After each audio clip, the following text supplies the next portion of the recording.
Hôtel Saphir. Un bijou au standard international en plein Matongé, au grand carrefour de Kinshasa. Plusieurs catégories de chambres, bureaux et appartements climatisés avec Wi-Fi et TV n'a faux prix. Petit déjeuner y compris dans son restaurant aux spécialités variées avec réduction de prix pour naba client Oyuba Fandina Hotel. Ascenseur ultra moderne, disponible en permanence 24 heures sur 24, vous amène à tous les niveaux.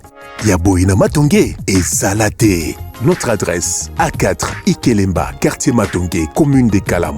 Téléphone 084 710 99 99 081 600 8000. Hôtel Saphir, beau cadre, bel emplacement, bon prix et beaucoup d'avantages.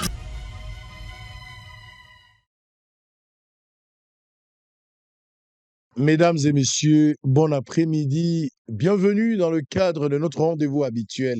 Le rendez-vous de la haute facture Bossolo na politique, une émission pas comme les autres, parce que cette émission a pour objectif de lutter contre les antivaleurs.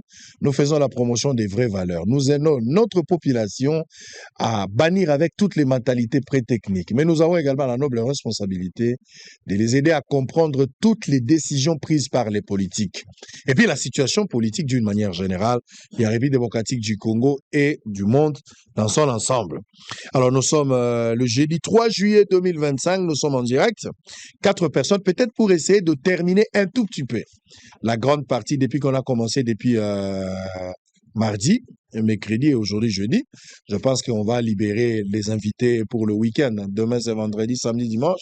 On pourra peut-être, si tout va bien, revenir la semaine prochaine. On va tenir compte aussi de l'évolution de l'actualité politique, mesdames et messieurs. Alors, le rapport des Nations Unies. Je vais lire quelques extraits parce que le rapport est ébellé, est volumineux. On ne saura pas tout lire aujourd'hui. Je pense que nous allons tenter d'exploiter dans les jours à venir au fur et à mesure. Nous allons continuer à réfléchir autour de cette actualité. Mais aujourd'hui, je prendrai quelques paragraphes peut-être pour donner de l'opportunité à tous nos téléspectateurs de pouvoir réagir en direct ici aussi aux invités de pouvoir émettre un avis par rapport à ce rapport des Nations Unies. Je vais prendre les informations du jour. 4 personnes au total, Fumuto Tobasanga, Alain Bolodjoa, Yves Mouekassa et puis Focas Koukelemena. Alors on revient aujourd'hui, Maître Moussa Memak, je pense qu'il pourra peut-être intervenir demain avec Patrick Sahel et puis les autres. On va faire un plateau encore demain pour les recevoir aussi. Allez, aujourd'hui, les invités à plateau, au revoir à Mouké Ponalelo. Mais bientôt parce que la semaine prochaine, ils vont revenir comme avait prédit Kabila. Alors, je vais prendre les informations du jour après échange avec Félix Tshisekedi. Adolphe Mouzitou salue la signature de l'accord de paix et s'est dit disposé à participer à la formation du gouvernement. J'ai même appris, là-bas, une discrétion, à moins qu'elles aient la fausse alerte, Moïse Katumbi cherche à rencontrer aussi Tshisekedi pour Makambo Bakor et puis Makambo PO. Il y a quelqu'un qui m'a soufflé. Peut-être cause à l'alerte à l'Okuta et cause à la solo, dans le bien avec de réserve, mais c'est une information qui m'a été donnée. Est-ce que Tshisekedi va-t-il accepter de recevoir Moïse Katumbi au nom de la cohésion? Je ne sais pas comment ça va se passer, mais quelqu'un m'a dit c'est ça la démarche. Alors, Loubero, nouveau affrontement ce jeudi entre la coalition FRDC, IPDF et les miliciens Maï Maï, Amourola et Mabambi. Bato Katumbi, Bato ensemble, je vous ai dit que l'information n'a joué en réserve. Bobé Nango Kadio Chate, parce que je connais comment vous fonctionnez. Bokolobayoka Kadio Shabalambi Bate. Quelqu'un m'a donné cette information, n'a joué avec réserve. Et Koki cause à la force, et cause à la paix vrai, que Katumbi pourra rencontrer Tshisekedi dans les jours à venir. Je peux me tromper par rapport à ma source, je viendrai, je corrigerai. Bobé Nango Kadio Chate, pardon s'il vous plaît. Et ça a information à prendre avec réserve. M23 RDC recruté pour congoliser. La rébellion Corneille Nangaa a été progressivement mis à l'écart par le Rwanda suite à son ambition personnelle de prendre le pouvoir à Kinshasa par la force. Groupe d'experts des Nations Unies. Bango tout à l'heure. Lualaba, encore une dizaine de criminels aux arrêts à Kolwezi. Loubero, plus de 800 finalistes ont raté les épreuves de l'ENAFEP suite à l'insécurité à Nyampanda. Goma, plusieurs hommes, dont des passagers d'une embarcation sur le lac Kivu arrêtés à Kituku. Avant-dernière information, suite Kivu et reprise progressive des activités humanitaires après la crise de février.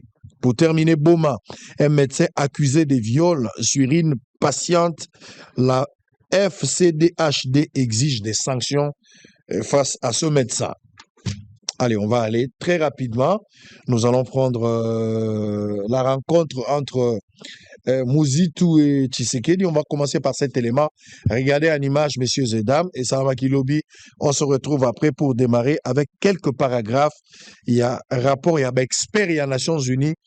C'est prononcé, enquêter sur ce qui se passe à l'est du pays. On aura quelques paragraphes. On va tous à la Likambo, il y a accord au Toza Kolobela, point par point.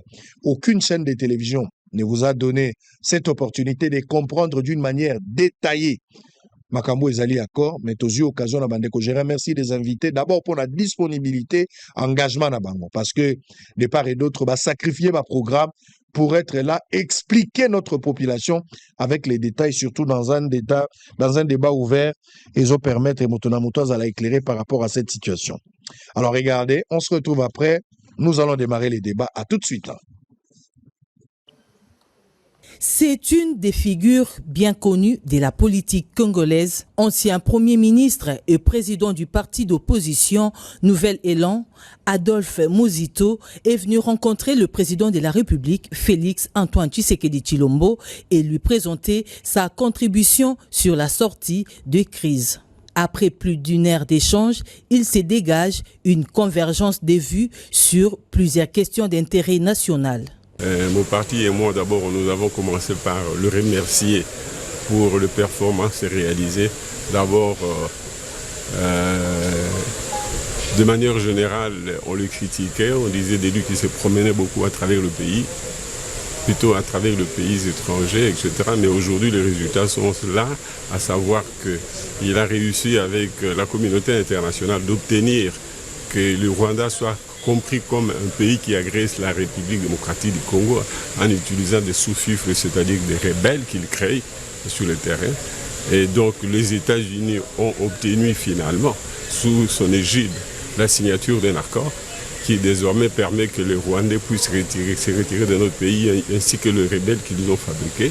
Ce qui hier était pillé par le Rwanda comme tout simplement un sous-traitant, désormais le Congo va l'exploiter ensemble avec le pays du monde, tous les pays du monde et principalement les États-Unis qui est le chef de file de cette initiative-là. Quant à l'accord de paix signé vendredi 27 juin dernier, le leader du parti Nouvel Élan responsabilise les gouvernements à apporter plus d'éclairage à la population pour faire taire les spéculations. Il est normal que l'accord soit l'objet de critiques de la part des citoyens. Il faudra de plus en plus que le gouvernement l'explique davantage.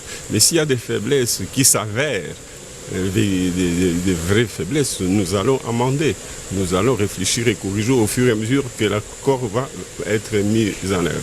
Adolphe Muzito s'est dit disposé à participer dans un gouvernement d'union nationale.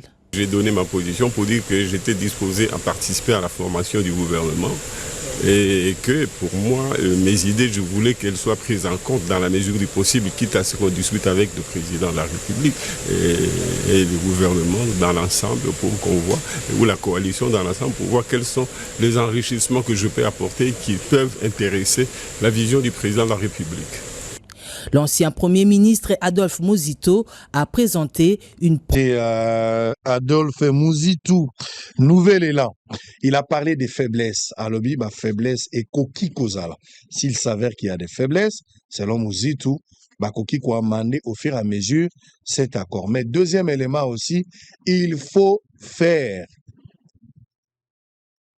le possible. Il y a expliquer d'une manière détaillée l'accord. Il y a un moussala tout ça là. Mais il y a moussala ya porte-parole, il y a gouvernement, il y a moussala, il y a ministre, il y a gouvernement, conseiller chef de l'État.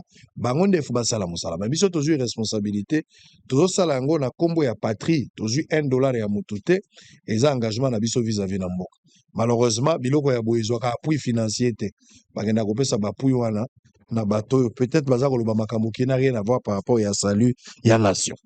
Allez, on va démarrer. Alain Bolodjoa, Fumototo Basanga, Yves Mwekassa et puis Focas Koukelemena. Naozo Labino, Likambo Etali, on va commencer avec le rapport des experts des Nations Unies. Naozo a quelques paragraphes. Vous allez réagir. Chacun est libre. Hein? On a autant à quelques paragraphes et puis vous réagissez. Parce que si je dois aller chaque paragraphe pour un débat, ça nous prendra assez du temps. Des tensions internes. Suivez ça. Vous avez des stylos avec de papier. Des tensions internes sont apparues au sein de l'AFC M23, exacerbées par des nominations internes contestées et par l'annonce controversée du retour de l'ancien président Joseph Kabila dans l'est du pays. Ces tensions ont ravivé les divisions entre factions historiques rwandaises et ougandaises, afin de restaurer la cohésion et de renforcer le soutien populaire de l'AFC M23. Le gouvernement rwandais aurait prévu de nommer Laurent Nkunda sous les coups des sanctions à un poste important au sein de l'AFC. Ça, c'est le premier point. L'autre paragraphe, selon un récent rapport d'un groupe d'experts de l'ONU, Corneille Nangaa, coordonnateur du l'AFC M23, s'est vu être mis à côté par Kigali à cause de son ambition personnelle de prendre le pouvoir à Kinshasa par la force. Vous suivez? Troisième, les dirigeants militaires et politiques de l'AFC M23 ont continué de recevoir des instructions et le soutien du gouvernement rwandais et de ses services du renseignement.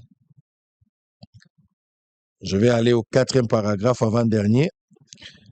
Entre janvier et février 2025, les soldats rwandais déployés en République démocratique du Congo, dont les membres des forces spéciales étaient au moins 6 000 dans le nord Kivu et le sud Kivu. Pour terminer, dernier paragraphe, de manière similaire, les opérations de RDF ont été déterminées pour assurer du contrôle de Bukavu, prise sans combat urbain, 16 février, et résume le rapport. D'autres localités ont été conquises avec le soutien de RDF, comme Lubero ou Walikale. Le retrait de Walikale a ensuite été décidé sur ordre direct du gouvernement du Rwanda, ce qui confirme une fois de plus le contrôle et le commandement de l'AFC M23 par les Rwanda. Ça, c'est les rapports des experts des Nations Unies. Alors, on va commencer avec Fumototo. Vous avez la parole en premier. Quelle est votre réaction par rapport à quelques paragraphes? Il y a rapport, il y a expert, il y a Nations Unies. D'abord, merci. De Adolphe Muzitu, parce que bongi l'intelligence et quand apporte ça les lambeaux pour les oppositions et les contradictions, c'est plus tard pour nanga. Mais tout en étant dans un système politique qui fait le noyau permettant à la contradiction de se converger pour le bien-être du peuple congolais, parce que rien n'est totalement bon ni totalement mauvais. Personne ne connaît tout, mais tout le monde sait quelque chose. Toute chose restant égale par ailleurs, ce qui nous unit est plus grand que ce qui nous divise. Merci Adolphe Muzitu, et je crois que le chef de l'État est de bonne foi. Il ne manquera pas de travailler avec tous les opposants, les acteurs de la société civile, Oyo va comprendre. Donc, et puis, sincérité, il était parmi ceux qui critiquaient les différents voyages du chef de l'État à l'étranger, mais c'est pas donné à tout le monde.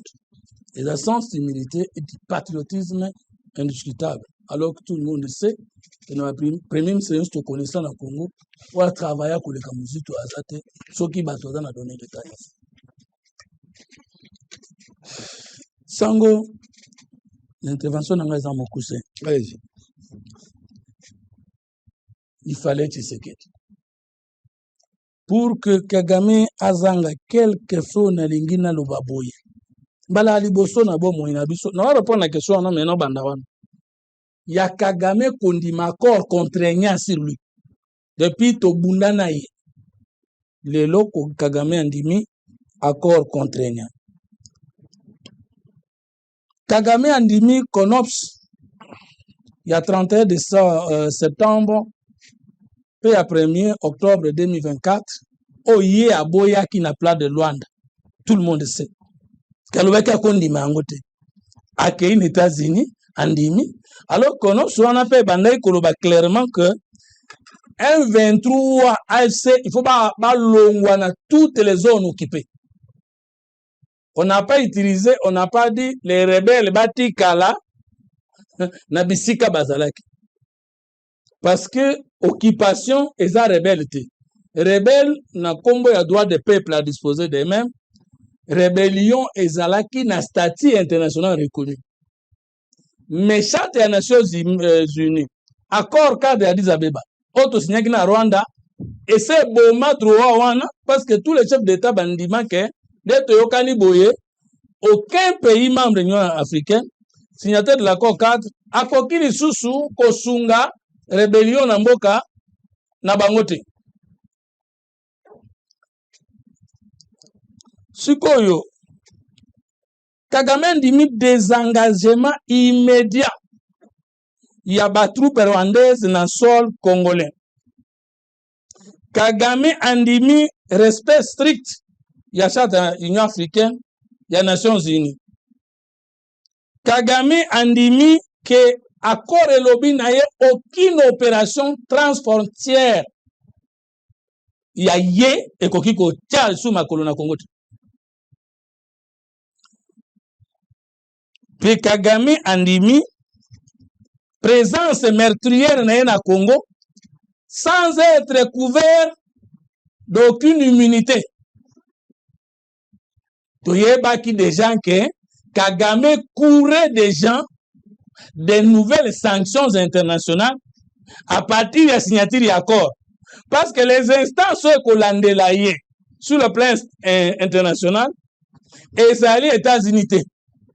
États-Unis sungi biso pona kokangaye pena makambo nyoto anda wanga. Pe Kagame andimi mécanisme de contrôle des minéraux en RDC, c'est-à-dire à Kolongwana place au Banotiae, premier producteur, premier exportateur, et puis à Kozanga ba moyen de créer des rébellions au Congo et de les financer par les minéraux congolais. Pendant que tu as un débat, on a tous la bande de Kobala Xabiso. Avant Tshisekedi qui a fait ça, j'ai amené ici accord de Lusaka. J'ai amené ici accord Oyo, Yassendep le 23 mars 2009. Toko comparer Kindoki ya Kabila ndenga bomaki Congo na ba accord na bomoto ya Tshisekedi ndenge asekwisi Congo na accord oyo.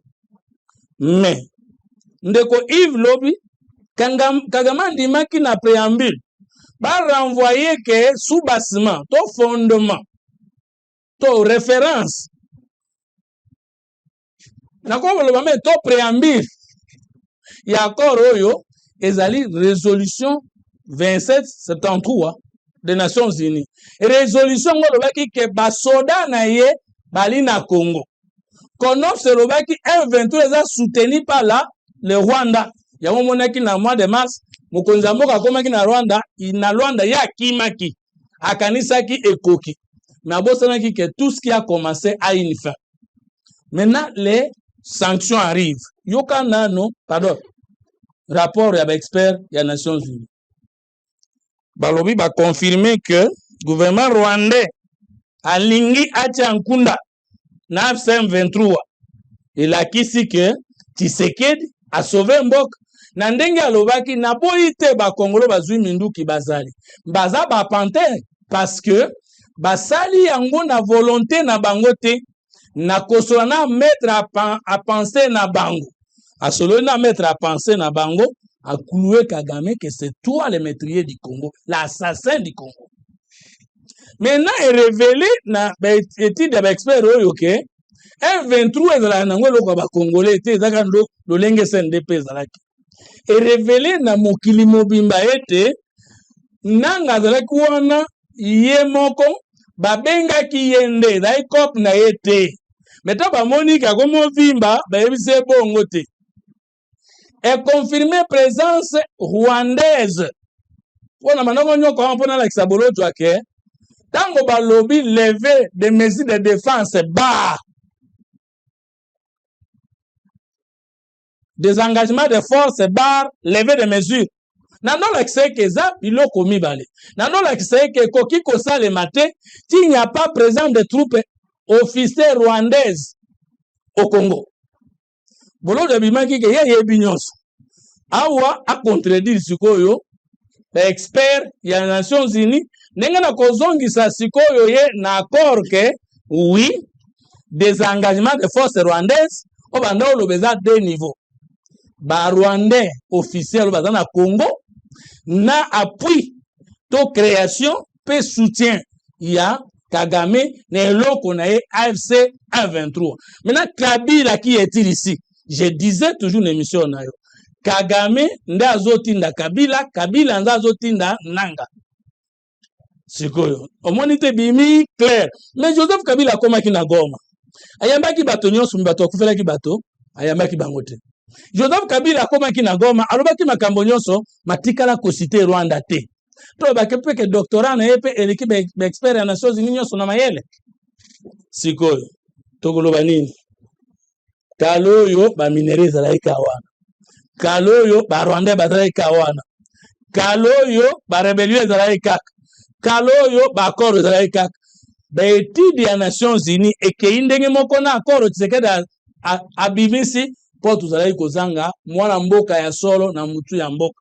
Merci na Nzambe, merci na Félix Antoine Tshisekedi Tshilombo, merci na maman ministre d'État ya Affaires étrangères, merci na Focas, merci na Bolojwa, merci na Yves, merci na yo, na ndenge lelo Kagame bimi Wassa. Allez, Bolojwa, vous avez la parole. Mais question à Rozonga, quelle serait l'importance aujourd'hui et à vous signer accord ndenge to signer si l'objectif final ya Kigali et ils ont resté kaka selon ma rapport de maîtriser les territoires et les sources naturelles congolaises. Tina rapport et un rapport aux années. On va revenir. Bolojwa, vous avez Ça, c'est une très grande question. Naebi que tant bandeko bako tenter ko luka ko répondre à cette question, bah voyez la bisoka le même procédé, le même formule, le même formulation. Na ngina rappeler nandeko na biso pour mutoto ka ça trop d'amalgame sur certaines questions. Aye na accord au gouvernement de l'époque et signé na CNDP. CNDP n'est pas un État. CNDP était une organisation politico-militaire. Est-ce que na accord il y a Félix Tshisekedi et le Rwanda va traiter en profondeur la question AFC M23 na gouvernement? Non. Va énoncer le principe, il y a dialogue. Ça va faire Kende Kosola na droit. Kozana précédé, zela accord wana. Il faut de l'accord pour accord wana nous comparer à mon accord à CNDP. Mais l'accord au Félix Tshisekedi a signé na Rwanda.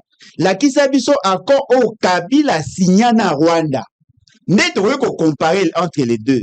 Mais nga la ngina pesa yo siko tangande accord cadre d'Addis Abeba o ezali accord na niveau ya région o ezobaki sur la question sécuritaire comparer les idées forces o ezalaki dégagées dans cet accord o comparer na oyo. En ce moment-là, on retire conclusion que dans l'accord cadre d'Addis Abeba est renvoyé dans le principe édicté dans la charte des Nations Unies de l'Union africaine. On ne nous a pas exigé dans l'accord Rwanda d'exploiter nos ressources avec le Rwanda. C'est comme ça que ça analyse. Pourtant, on a comparé à Lusaka. Lusaka, il y a cadre accord de Lusaka. Il y a qui entre Congo et Rwanda? Non. Ah, tu as masolo et accord ou est signé entre deux États. Et dans le moté, et dans la même nature. Si quand on a CONOPS et ainsi de suite. Non, voilà, le Rwanda aurait accepté CONOPS. Bisous, tu as accepté. Il y a malam. Otanga, ce qui est prévu dans l'accord, ou est sur le caractère contraignant. Ou est allé à Rwanda, et le caractère contraignant, ou est allé à RDC. Parce que si tu es en Gwawa, au moment où yomo que makambo o yozo loba na o ezana ko ezande mote. Moi je pense que On est déjà dans les annexes, en fait. Si on a deuxième annexe, on a commis appendice A. Au Kiti, na C. Et si quand on a le sur au l'équipe contexte, au l'équipe objectif politique, objectif stratégique, effet militaire et stratégique désiré, état final de recherche et ainsi de suite, conditions préalables, après une mission.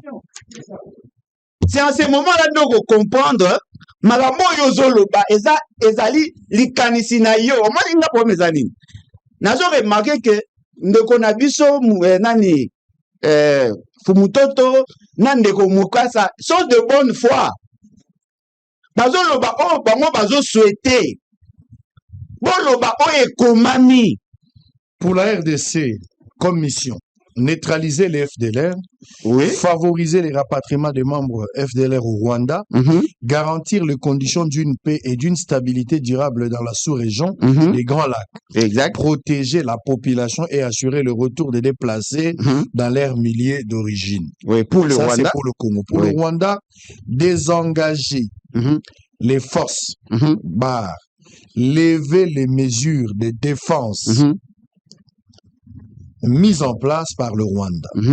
De deux, assurer la réintégration sociale des ex-combattants FDLR démobilisés et rapatriés au Rwanda. Après, on a écouté exécution du CONOPS. Voilà.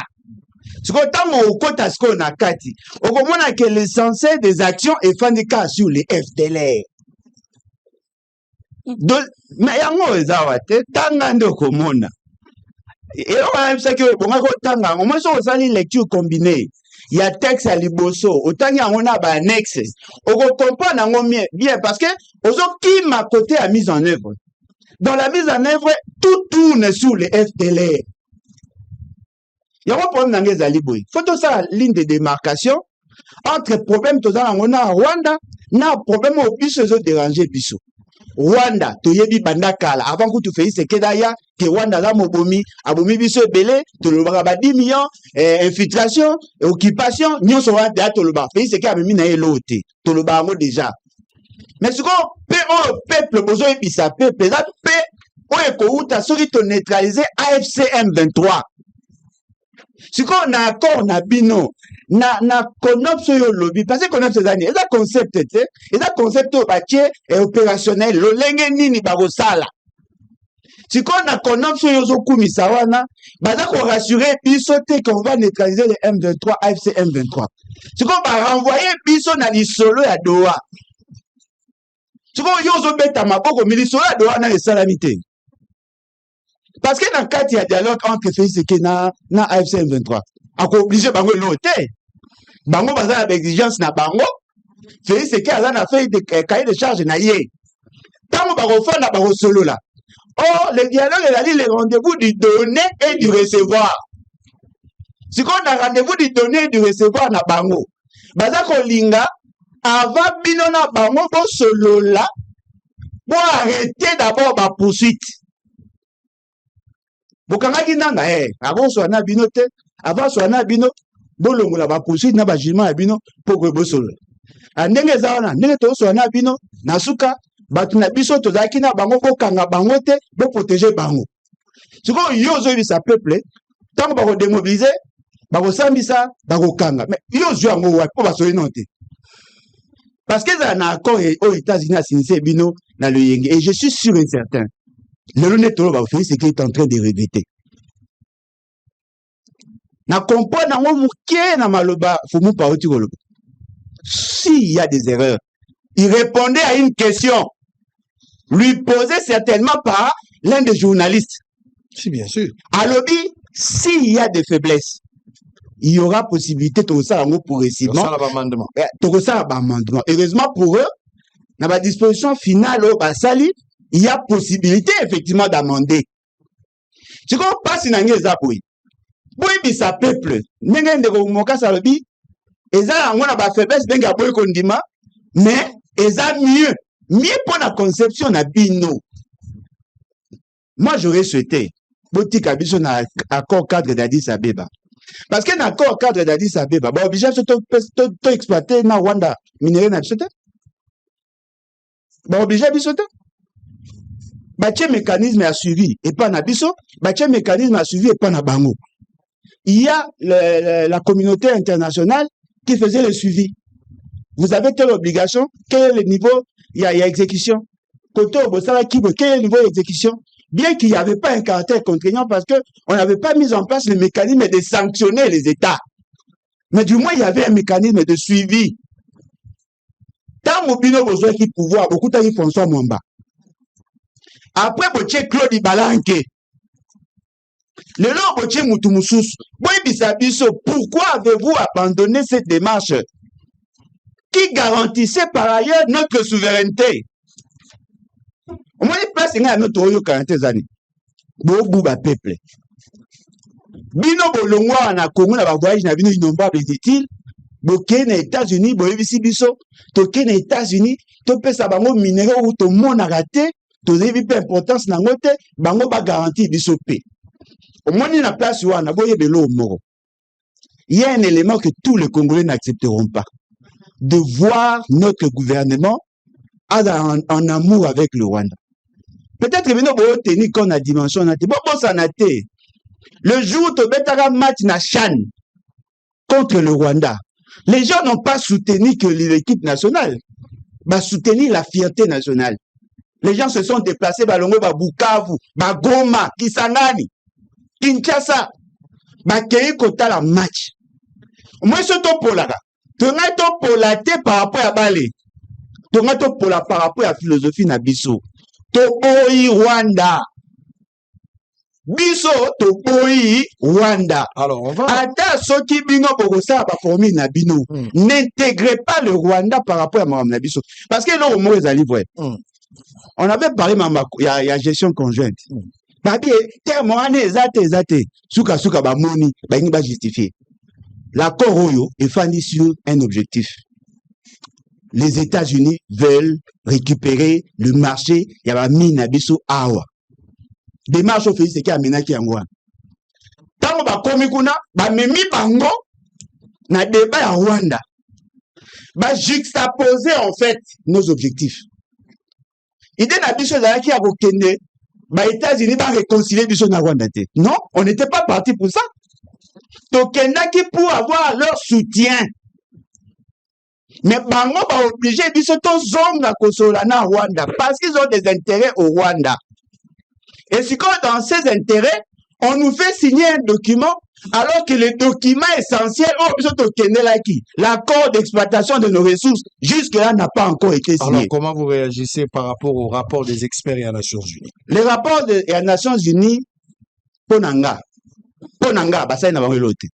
C'est-à-dire mambo ba lobinga na yebi biso to yebi.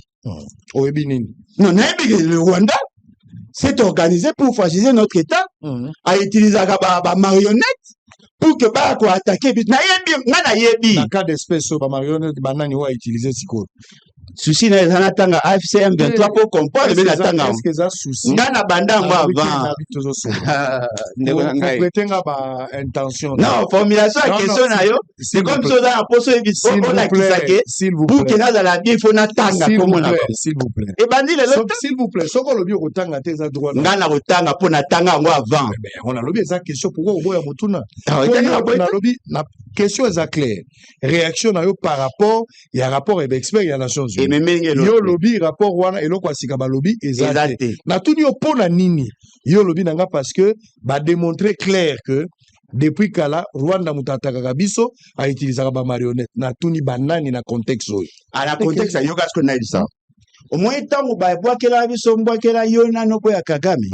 Parce que to boya ka relation fait c'est que na Kagame pour Kagame atinda ka batuna ya babuma biso.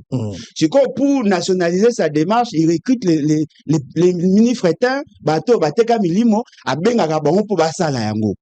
Moi il dit ça na ezate pour na lobby a moni na comme patriote. Na yebi ke za boui. Soki na boya ka le Rwanda akota na biso pour na yebi ke Rwanda soki sa biso na mitema pour ma bande na biso. Fait c'est que nda bosa naki Yene c'est quoi zongi na raisonnement, il y a comprendre que le Rwanda est un danger. Mais ce que tu as une liste wana, parmi bateaux basali biso mabe au Rwanda utilisé, il y a notamment Félix Sekedi et la dame qui vient de signer ces documents. Regarde que ces deux là. Non, on a vu notamment. Mais tant que Bamisusu, bah au bazar de l'autre côté. Non, Babana Kala, le Rwanda des Kabila a été utilisé par le Rwanda. Non? C'est connu. Azaria Surubewa, Zaïd Ngoma, Jean Nanio Nani Baba, Bamboussa Nyamwisi. Pas de belé. Dans le contexte actuel. Mais pourquoi vous avez la nostalgique? Aux autres temps passé, aux autres temps futur, mais présent aux autres temps. Mais là, t'as FC M23. Mais aux autres temps FC, donc FC M23, c'est un mouvement sans leader, c'est un mouvement. Les rapports et l'obéli, individu, n'a pas groupe. C'est les rapports. Individu, c'est-à-dire. Ils ont cité Nanga, ils ont cité Kabila. Mais Nanga, c'est lui le Mokonzi à FC M23, non? Donc Nanga supplétif, il y a M23. C'est ce que tu veux dire en d'autres Nanga n'est pas supplétif, il y a M23. Nanga est partenaire, il y a M23. Nanga est membre, il y a AFC bar M23. Ça dit Nanga et Kabila sont utilisés par Kagame. Bon, Kabila n'a évité, mais Kabila est là-bas. Le rapport est là. Kabila n'a évité, mais Kabila est là-bas. Kabila ou évité Kabila je comprends pas.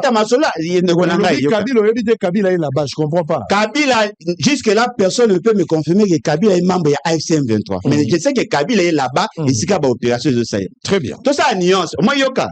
Moi, AFC M23, c'est une organisation. N'est pas membre qui le veut. Il faut adhérer. Vous comprenez?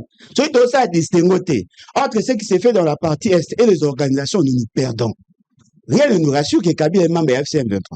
Et là, quand ils ont livré, si tu as vu la distinction entre AFC M23 et M23, on va se perdre. Parce que l'évolution a chose. Dans certains documents, Signaki, on parlait de M23. Mais aujourd'hui, on ne parle plus de M23, on parle de AFC M23. S'il vous plaît, dans AFC M23, il y a 3 organisations. Sur ces 3 organisations, il y a 3 objectifs distincts. Voilà pourquoi, tant que nous avons trouvé solution, on est focus sur l'aspect militaire. Nous semblons oublier qu'il y a une dimension politique qui s'est ajoutée avec AFC M23.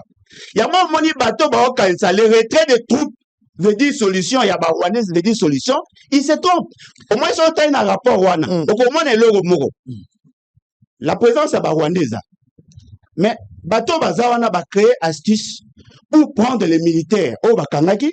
Batini bango en formation siko bazondi baye kosala même si le Rwanda a longoli batunaye au bazali boye bayango que les opérations peuvent continuer parce que AFC M23 a un autre objectif. Voilà pourquoi j'ai insisté tout le a ba émotion tout comprendre la portée politique et puis on va écouter Mwekasa, mais je voudrais seulement t'amener dans une logique au yomogo développé au tangi nommément ba comme le roi Babouissa Nyamwisi au tangi batonyo soit dans le passé bazaki pe na ba mouvement na bango, vous n'avez pas cité les mouvements, vous les avez identifiés à titre personnel. Yo posengaki nga na idée na na tuni le roi banani mais exactement. Alors lelo ndenge tozalia M23 l'AFC ils ont représenté na ba individu AFC M23 ezana na pas otanga ndeni na tanga ngwa na rapport ba otanga nanga ba otanga Kabila. Oh mais ça batangi nanga na Kabila, c'est information à pêcher. Très bien. Allez très bien. Allez Mwekasa. Réaction par rapport à rapport. Et vous avez aussi le temps de rebondir sur ce que les amis ont dit. Merci Sango. Avant de développer, nous allons remercier les Congolais. Nous tondi bino botondi, bandeko ba Congolais pour na temps na bino. Au bopesi na biso pendant 3 jours.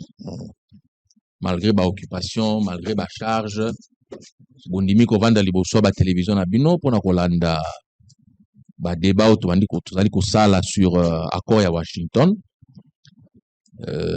Toza ko zwango à sa juste mesure que ba responsable ba papa ba maman ba tiki ba occupation ba vanda ba landa biso to ko lobela ngo n'importe quoi te to vraiment na kombo na ngai moko pe na kombo ya ba bandeko nyonso na plateau na sengi na lobi na bino merci pour na marque ya confiance wana et siko to beti bino libako bolimbisa biso et si quoi ezali malamu bo manke pete ko sala biso ba remarque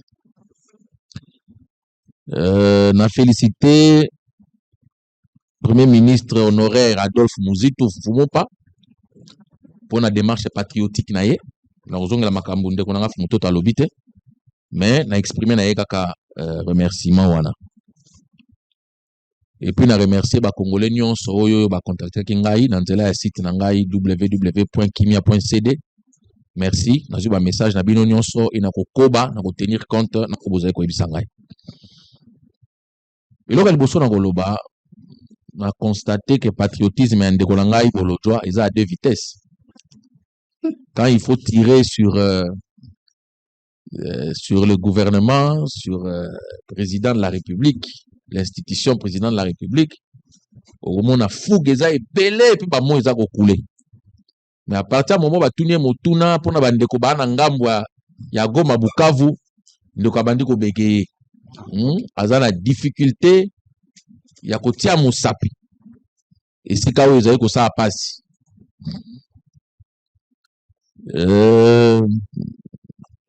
Ndeko na ngai ozo webi ezaka très facile ko titiller batu na ba émotion na bango oza ko sala oza ko titiller peuple congolais na esiko azoka na ba émotion tolingi ba Rwanda te ateki mboka ateki richesse ya mboka lobi tovandaki na yo awa pendant 3 heures totuni yo à point nini ya corps et daki c'est que tu sais que ya teki mboka. Je pense que ça a une démonstration wana te. Et si ko lobi que toza ko gérer na Rwanda richesse ya Congo ezate na kati ya Congo. Te po ozo ko titier monsieur bandeko ba congolais. Il a été clair que makambo wana. Et on a démontré ici que nous avons des intérêts communs. Il y a lac, il y a parc, il y a kiango. Et puis même il y a chaîne, il y a valeur à ba minéraux. D'autant qu'on a répété mes cognos sur la Congolais, tout ça qu'on gère dans le Rwandais, alors que ce n'est pas ce qui est dit dans l'accord. Ils ont malamouté. Nous avons fait ressortir dans l'annexe aux autres de Likambouya, ma FDLR.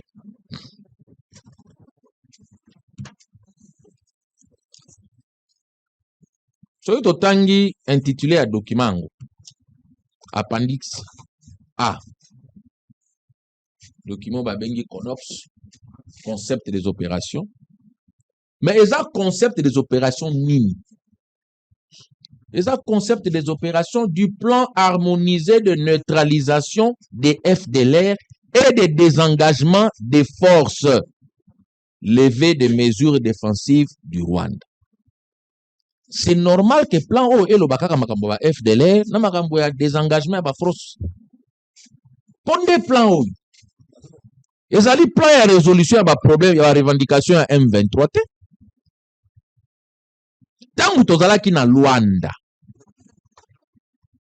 le 12 octobre 2024. Ba pesaki mission moko to sala CONOPS plan oyo. Lokola bandeko balobi ke ba FDLR basé pa na biso. Biso to lobi ete ba FDLR basé pa na biso te. Qu'est-ce qu'il faut faire? Les deux parties ba yokani to sala plan ya neutralisation ya ba FDLR. Nous l'avons dit hier, mais tu cesser qu'on répétait en côté tant que les gens mentionneront ba FDLR. FDLR est comme un terme générique pour na kolobela nyonso ezo matabis oyo bato ba ko sepela na ngote surtout pour na ko pesa bande ko na biso ngambo ba voisin prétexte. C'est vrai qu'après ba événement en 1994 ils ont ba ancien militaire ya phare forces armées rwandaises na ba milice interamwe o bayaka epa na biso na 94. Mais soki mutu na 94 azalaki na 25 ans azalaki na 30 ans na 2025 azana âge. Mutu azaki osala bitumba na 94. Léon na 2025 azana âge. C'est que batongo no bakota ki bazana ba 60 ans, bazana ba 70 ans. Ba o ba yaki na 94. Parce que tout ça là comme moi mélange. Ba ye na 94. Na kati ya bakan babandi ko créer moi ba mouvement na bango pona kozonga na wana. Mouvement ba bengi FDLR ba créer ngo na l'an 2000.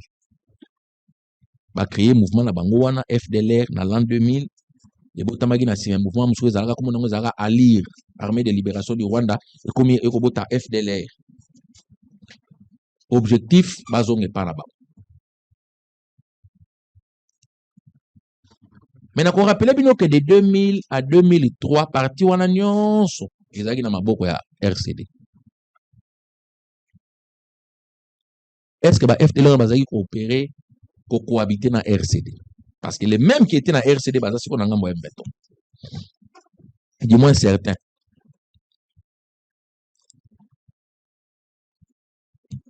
Congo a eu banda processus de neutralisation ba FDLR depuis 1+4. To banda kozongisa. Parce que je le répète, les FDLR ne tuent pas des Rwandais. Les FDLR ont tué des Congolais. Et ce que ce sont nos frères. Ce que ça bateau, ça a intérêt à t'amouqueter. Ya kozala mélanger na ba FDLR. Et ça biso ba Congolais. Baboma bat na Rwanda te baboma pa na biso. Yango wana to salaka processus nyonso ya kobanda ko neutraliser ba banda ko zonga mal. Kozonga par vague. Na ko tangela bino liste mba komanda 2006 ti lelo ya combien de fois FRDC a bomi ba FDLR, a capturé ba FDLR, a zongi si na Rwanda. Ba vidéo eza na YouTube. Na pesi losa kuna FRDC mapinga na biso. Webi ke bozaka na kati motema na ngai. FRDC basali musala parfois na ba conditions extrêmement difficiles pour na kozongi sa ba FDLR. Tangu Félix Tshisekedi a eu pouvoir en 2019 a continué Moussala na kozonga sa ba FDLR na mboka a memi yango kutu na niveau mususu au point que au moni kala bazako loba verbe volant script manent, ça veut dire les paroles s'envolent, les écrits restent. Les loyo les paroles ne s'envolent plus. Ambassadeur à Rwanda ça la vidéo o etikala bako efasa kangote où il reconnaît que ba FDLR bazali neutralisé. Oui, tiko ba tikali soit disant FDLR bazata ba 100 ata ba 200 comme certains rapports il y a Nations Unies confirmé qu'il y a. Après kobanda ya guerre ya M23 likamba FDLR ezoki. Tangu to komi na Rwanda lobi te Congo azana ba FDLR. Tout Congo azana FDLR, Congo azana FDLR. Congo lobi nga azana FDLR ti. Bon, to yoka na kasi. Soki bazali moko, bazala mibale, bazala 5. Tout ça la pleine neutralisation. Pour to neutraliser ba FDLR.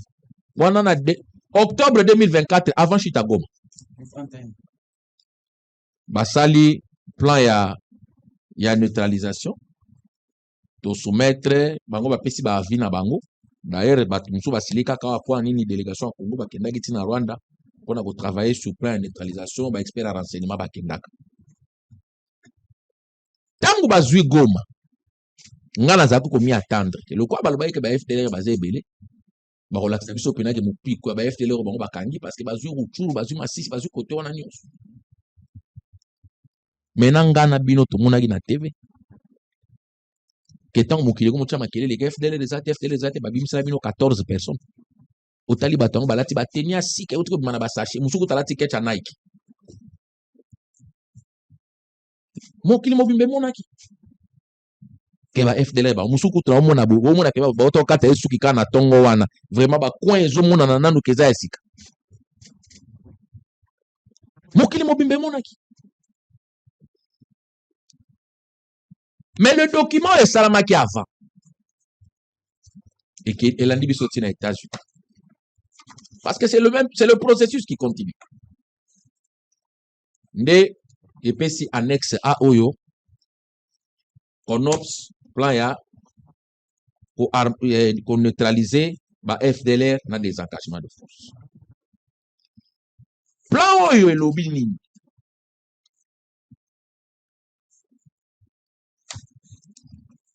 Elobi il faut kosilisa ba FDLR bakendi. Ndeko nanga atangi ba engagement ya Congo. Mais atangi plan ya mise en œuvre na ngoti. Toujours na annexe. Naza na annexe, na zui point 8. Exécution à Conox. Point 8. Point 8. Point 8. Concept d'opération. Hein? Concept d'opération. Non, non. D'ailleurs, on a point, on a le concept des opérations. On a le sango merci. Parce que je pense que le débat au plus mingi, parce que c'est l'une des rares fois où acteurs politiques dans le Congo, tous discuter avec texte à l'appui, tous ont étudié les camps. Tous ceux qui ont été dans la version nangai, ya biso ba photo yo, bango pe ba pesi version na bango et ceux qui wana. Tous ont discuté texte à l'appui et permettre à la population congolaise nyonso ba se faire une idée. Si on pose dans la texte, on a ndako fungoli pekaka. Na point 8, place de exécution du CONOPS. Exécution du CONOPS. Conception des opérations. Voilà, conception des opérations. Toké karawana. Kara conception, non? Na point wana na zo bandela. Conception. Balobi 1. Intention. C'est ça? Neutraliser les FDLR. Élever les mesures défensives du Rwanda. Voilà. Intention à document oyo yango. Qu'on neutraliser ba FDLR. Na qu'on lever au bango ba bengi ba mesure défensive. Mais mesure défensive on a le démonté qui déjà lobiawa. Na résolution 2773 que ezali retrait à ba troupe. Yango pe ba bengi yango awa wana intitulé à CONOPS désengagement. Rapport des Nations Unies, où il y a les 30 ans, il démontré que nous avons plus de 6000 militaires rwandais au Bazana sol là. Donc, il faut bakende. Phase à liboso préparation. Analyse du niveau de la menace posée par les FDLR. 2. Briefing sur le déroulement des activités. 3. Localisation des FDLR et leurs équipements. 4. Sensibilisation des communautés locales. 5. Localisation et partage d'informations sur les FDLR et ses groupes dissidents. 6. Partage d'informations sur les mesures de défense mises en place par les Rwandais. 7. Cessation des opérations transfrontalières ponctuelles par les Rwandais. So tangi na point 9. Balobi était opération il y a phase 1 préparation des activités, sensibilisation, planification, coordination, échange des renseignements avec les différents partenaires. Et au salama des jours. Donc, jour à signature plus 7, à jour à signature plus 15. Nous avons 15 jours pour que bande konabiso ya Rwanda va pesa ba information au bango bazanango sur la soi-disant présence ya ba FDLR na Congo na matériel na bango. Balobaka na droit actoring kumbit probatio. Muto asali affirmation, il faut apporter ba élément de preuve. Balobia partage d'informations. Donc barosala bango ba pesi biso ba élément de localisation. Tu sais no ba FDLR bazali baza wapi? O baza na place tel. Baza na matériel ligne, baza na matériel boy. Nous sensibilisons les communautés locales. Localisation et partage d'informations sur les FDLR et ses groupes dissidents. Bango ba pesi. Et puis, partage d'informations sur les mesures défensives mises en place par les Rwandais. Donc, il faut que les soldats na biso pe bazaki on est le baza 6000 baza place boy. C'est dans le corps et à corps. Des partages d'informations. Ce qui est pour la liboso et sili. Na J plus 15. Étape à mi-balé, l'étape à conduite des opérations. Sur base de renseignement où ils ont partagé, où ils vont se mettre d'accord. Que ce qui est renseignement, il que FDLR dans base 15, ils se mettre d'accord que base 15. Parce que quand les gens disent FDLR, Bagros a fait 3, tu éviter. Net Babandi, opération ya phase 2, point I, neutralisation des FDLR et de ces groupes supplétifs. Quand on dit groupe supplétif, natangela bino lobia ba kombo ya bato yo Kongo eboma ki ba FDLR o FARDC mapinga na biso eboma. Natangela bino moko wazaki lokola chef ya FDLR Sylvestre Mudakumura. Mais natanga ki pe ba généraux mibale, mais oyo ba mouvement na bango eza ewuti na FDLR meza na kombo mususu. Lokola RUD Unana na CNRD. Nde ba groupe yango yango wana. Eza ba bande kona biso te ko groupe supplétif o eza ba wazalendo na biso. Et ça, groupe supplétif, il y a FDLR. S'il y en a. Mais bah, quand identifier bango, na partage d'informations. On suppose que bazana d'informations va partager. Et biso, na ba partenaire, tu vas vérifier véracité à l'information. Neutralisation. Réalisation des actions ciblées contre les FDLR. Évaluation conjointe de l'exécution du plan de neutralisation, c'est-à-dire, bon, tu connais neutraliser, tu as l'action ciblée. Action ciblée, yango. Après, tu évalues action ciblée, okay? Action ciblée, salami. Point 4, lever des mesures défensives et fin des opérations ponctuelles et transfrontalières. Donc, ça veut dire que tant que comme il y a point 4, basoda o ya bango, o ba epana biso. To o ba osala opération transfrontalière en français ligrobanine. Au-delà des frontières, ba longo epana bango ba epana biso. C'est ça transfrontalière. Ba lever ba mesure, ba zongi epana bango. Si maya kozonga epana bango, to sali susu évaluation conjointe sur l'exécution du plan de désengagement. Donc, il faut vérifier que bon, ok, balobi bazongi, est-ce que bazongi a solo? Est-ce que bazongi a solo? Bazongi a solo, bakei, on a phase 2 et sili. Nde tueko banda, phase 3, il y a évaluation conjointe, il y a bisona bango, il y a plan, il y a neutralisation par FDLR, par la RDC et leurs partenaires. Tout ça, l'évaluation conjointe, bisona bango, il y a levé à ma mesure. Donc, tout comme la phase d'évaluation, les phases 3. Et puis, phase 4, tout comme la phase de stabilisation, les phases oyoyo, ba makamusu soya, ba économie, ba biloko wana nyonso koya. Ndekolobi ke biloko répondre à la question à M23. Mais c'est tout à fait normal. Le problème militaire au Tozanango, c'est d'abord pour les troupes rwandaises et pas la biso. Mais ce que les troupes rwandaises bakei, bao batikali kuna ata batomboka ki metebi que ce sont nos frères, ce sont nos sœurs. Tokolongola bango makila ki congolais na kati nzoto. Tokolongola makila ki congolais. Tu retrouves na bande qu'on a biso ce que batikali wana. On est tikali siko ba congolais na ba congolais.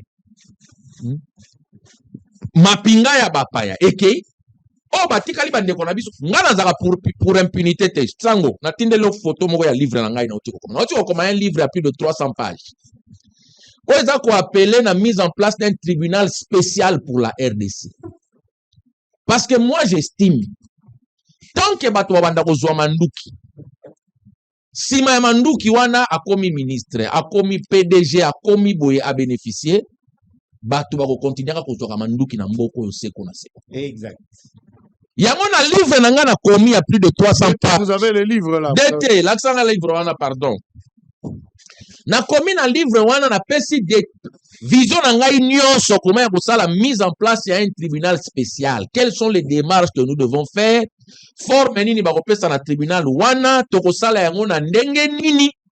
Po ete batu babanda ko juge jamais pour na makamba ko sala yango wana réparer l'irréparable plaidoyer pour la mise en place d'un tribunal spécial pour la RDC livre na otiko sisa ko komaye wana ezwinga ba nuit à recherche ya kozanga kolala mais na komi yango parce que j'estime que le seul moyen ya ko briser cycle il y a lelo rébellion après 3 ans mutu muso atombo ki rébellion il faut batu baye barake soki na ndimi ko zwa manduki na bo mandeko lobi nango na kosala tout le monde ngena bino image na Bukavu je pense ngo la tsaki yango comment pas ko boma mutu kaka ata ba lobi ke mutu ngo ayibaki il faut qu'on l'exaye na et ça ba benga na droit présomption d'innocence bo sambisa et ba ko ba kosela ki ba beti mutu masasi na mutu boye pa lokola ntaba lokola ngulu siko biloko na to kozwa to lobi to bosani po bon yo sala ki rébellion to bosani to kende to continuer la vie comme si ça n'a pas existé non. Donc, ngai na ko sala plaidoyer na ngai wana pour la mise en place d'un tribunal. Allez, spécial. très bien, merci. Nous sommes en direct, messieurs et dames. Hôtel Saphir, un bijou au standard international en plein Matongé, au grand carrefour de Kinshasa. Plusieurs catégories de chambres, bureaux et appartements climatisés avec Wi-Fi et TV, n'a faux prix. petit déjeuner y compris dans son restaurant aux spécialités variées avec réduction des prix pour naba clients Oyuba Fandina Hotel. Ascenseur ultra moderne, disponible en permanence 24 heures sur 24, vous amène à tous les niveaux. Yaboina Matongé et Zalaté. Notre adresse A4 Ikelemba, quartier Matongé, commune des Kalam. Téléphone 084 710 99 99 081 600 8000. Hôtel Saphir, beau cadre, bel emplacement, bon prix et beaucoup d'avantages.